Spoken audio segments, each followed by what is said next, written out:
What is going on, YouTube? Up and Adam here, and today I have another Madden 22 video. In today's video, we are going to discuss the Team of the Week method.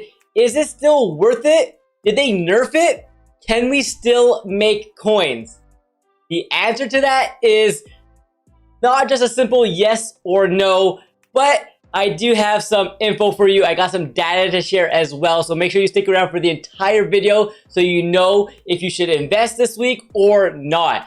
Alright, before we jump into this video though, hit that like button, hit that sub button, and turn those notification bells on for more Madden content. You can see here, this was week 7. Week 7 was very, very interesting. I believe we got Kyle Pitts and Devondre Campbell. They were sitting around, like, you were able to snipe those cards at release for about, I want to say 50,000 coins, and then they kind of went up a little bit to like 60, and they went back down to like 55. They didn't really move much, and we're like, oh, maybe this method is dead, right? It's dead. This method's garbage. It's not working anymore. That sucks. We now know that if you wait a little bit longer, you wait that second week, the prices start going up because these cards are not very easy to get. So let me show you the data here. But before I show you the data and if it's worth it to get into this Team of the Week method this week, let me show you who the Team of the Week cards that we are getting. So let me show you right here. So first we have Ben Roethlisberger, LTD 94 overall.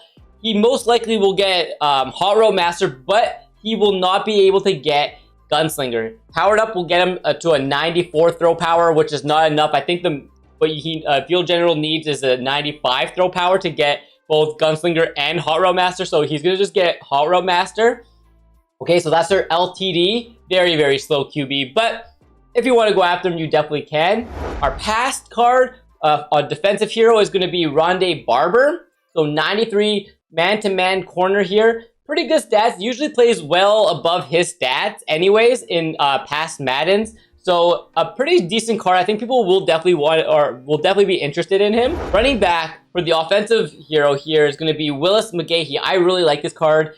91 speed. He's a big running back. He's a power back. Really good for this Madden this year. Almost reminds me of like a Derrick Henry type of player. I think this card will be very sought after for a lot of Madden players. So I could expect the cards this week to go up in value, like the 89s and the 86s and the 82s. I think those are going to go up in value. Are going to be a little bit more pricey because we did get two pretty decent heroes compared to what we've had in the past. And then our current player is going to be this 93 Josh Allen, player of the week. Obviously, you saw what he did to the other Josh Allen. He played really well. His stats are very, very similar to Jalen Phillips that we got from the Gridiron Forge. So a 300,000 coin card versus a free card if you do your solos.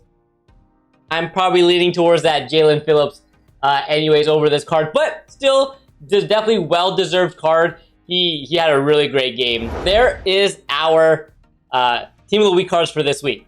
Now, let's talk a little bit about data and are we going to make coins this week or did they nerf it? Let's find out. Okay, so let's first look at this past week. Okay, we had Mike White and Josh Sweat. Those prices, they haven't moved. They're still, we were finding these for day of. We found them for like 45,000 coins. When they first came out, they're about 45,000 coins. Prices kind of like went up a little bit to like 60. So there was a little bit of profit if you sold it like the next day. There was a little bit of profit. And then it just completely tanked with the big market crash that we had. Went down to 44. I could go look on the block right now. It's sitting around like 45 to like 50,000 coins right now. So the profit isn't there. It didn't really move, right? You bought it for like 45. Right now it's sitting at 50. Normally we would buy them for like 45 and then sell them for like 70. We would make a ton of profit. It's kind of changed a little bit. It was the same thing with Mike White. All right, he's the same thing. His price didn't really move, But I do want to show you something. So you saw here, it was around like the 45,000 mark. It says 52 here, but it was really, you're finding them easy for like 45, very, very easy. The next day, it kind of jumped up to like almost 60. So that's not a bad day to buy. Like if you buy them for like 40 to 45,000, flip them for 60 the next day, that's still a decent value, right? And you don't even have to wait that long. But then it came back down, all right? And now it's settled at like 45 to like 50,000, like I said, with like the other card. Not the greatest, right? Not the greatest. We don't. The way we're gonna make coins this week is if you buy it for cheap, right when it comes out, when everyone's ripping packs for like 40 to 45,000, and then flipping it the next day for about 60,000 coins. So that's gonna be your one move, one way to make some coins. Again, it's not gonna be as much profit as we're used to from the beginning. More people are doing this. 89s are a little bit tougher because of trading value and more EA tax on that. The higher the price is, the more tax we get taken off, so it's a little bit harder to make profit there. And a lot of people are now catching on to the Team of the Week method. Let me show you something else that I want to talk a little bit about. It's going to be the Kyle Pitts and the Devondre Campbell. Now that they're not really in packs anymore, a lot of people are not really buying Team of the Week packs and things like that. Their prices are definitely gone up. We had to wait a little bit longer, but they are definitely up. So the first day, it shows 60,000 here, but I was getting a ton of these Kyle Pitts for like 55 to 60, very, very easy, very consistently. Didn't really move up for like a whole like week. Then it took just a massive jump on November 3rd to 84,000, and they were selling for 84,000 on November 3rd. So it took a little while for it to like get going, but it ended up going for a decent amount. Then we had a big market crash and it came down, and now it's settled around like, it went up to about to 90 on the 7th. So a couple, like yesterday or 2 days ago, sorry. It went up to 90,000, and now it's around 77. You bought it for like 60, sold it for 77 on the 8th. It took 2 weeks, but it finally did go up, right? It finally went back up. So I'm not sure if that's gonna be the same trend with the Mike White situation. I don't necessarily think it's gonna be the exact same, but I still think there could be some profit this week. So you can see here, the same thing with the Campbell. He was going for about like the same price, like 60,000, under 60,000. He jumped up to like 77 on the 4th, then came back down to 60, and now he settled around like 70,000. So there still was some profit there, not a huge profit, but there was still some after 2 weeks. Let's talk a little bit about what you should do. Should you invest in these like 89s? Is it worth it?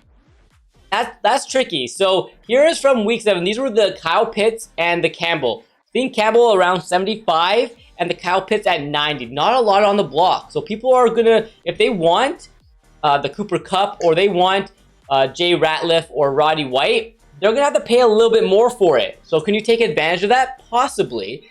And it's the same thing with the week 8 cards. They're not going for a lot right now. You can see here probably around 50,000. Yeah, 47,000 for an 89. 48,000 for the Josh Sweat. Can we see these go up to like 60, maybe 70? Like the goal here is if you grab them for like under 50, sell them for about 60 to about 65,000. That is a really solid profit margin on these cards. Like you make like 5 to 10,000 coins per card. That's really solid. You can't be too upset about that. So I'll keep an eye on this week as well. See if the Mike White and the Josh Sweat go up in value. But I do think that there will be some value in it this week. Again, I wouldn't invest all your coins like we have in the past where we invested quite a bit. I will still go in at the right price. So the 89s this week, what I'm going to be looking for is going to be around like 40 to 45,000. If I can grab any 89s for like 40 to 45,000, that will get me cheap training first of all, which will go up in training value. Or I can wait a little bit and flip it the next day to make maybe like 60,000, make like a 5 to 10,000 coin profit per card. Or I can hold it for a couple of weeks and see if they did the same thing as the Kyle Pitts and the Campbell card. We'll have to just wait and see. Again, this is all going to be about, are we watching it? We got to watch the market move and see what it does before I can give you an actual answer. But you can definitely tell these have been quite nerfed since week 7. Week 6 and back, they were really, really profitable. The 88s, the 87s, whatever we had as like that top tier card before the Masters was super profitable about a week later. But we will adjust and we will make coins off of this. But it did get nerfed a little bit, but we can still find a way to make coins. So hopefully you have enough coins to invest a little bit in them. But like I said, make sure you are getting these 89s for as cheap as you possibly can. I would never overpay. Do not pay more than 45,000 coins for an 89 when they do drop. When the new team of the week drops, do not pay more than 45,000. I would say don't even pay more than 40 if you can find that. But I do think this week those two masters, like the defensive and offensive hero from the past, are way better than what we've had in the last couple of weeks. I think they're better than the Reggie Wayne and the John Abraham. So I think they're more likely people will be going after them, which means the value of those 89s might go up as we go through the next couple weeks. So there you have it. Hopefully this video was informative. I know I like to show you the data to go along with everything, but I do think there's still lots of value in the team of the weeks, and just making sure you're investing on the right day and getting rid of them when you know your price margin. I like to make at least 5,000 coins per card after tax, and I'm pretty happy with that because that is still profit that I didn't have before. So anyways, hope you enjoyed the video. If you did, make sure to hit that like button, hit that sub button, and turn those notifications bells on, and I'll catch you with another one very soon.